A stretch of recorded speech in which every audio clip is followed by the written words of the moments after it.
U.S. Army Corporal Dewey E. Ruis Jr. was just 18 years old when he died as a prisoner of war in 1951.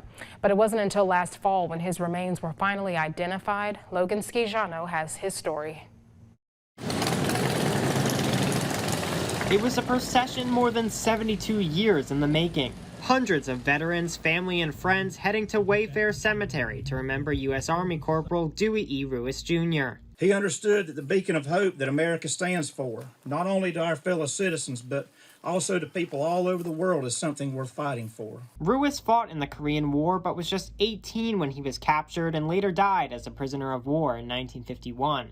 His remains were eventually turned over to the United Nations Command in 1993, and last fall, after years of testing, Ruis was accounted for, a moment even members of his family admit they didn't see coming. We're sitting there thinking, it's been 70 years, there's no way he's going to find him and pull him back home. Through the night with the light from above. Many in the crowd Saturday never met Ruis, but Air Force veteran Harold Buchholz did. The Dewey Ruis that I knew, I met when I was in the first grade.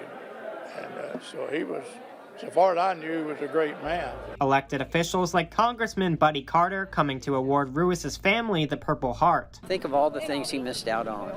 The joy of being married, the joy of a child. This is true patriotism. Dewey Ruis was a patriot. While the Ruises finally have Dewey back home, they know other families are still waiting for their loved ones. This is hope for them so that they can continue to have that hope and let their family members know.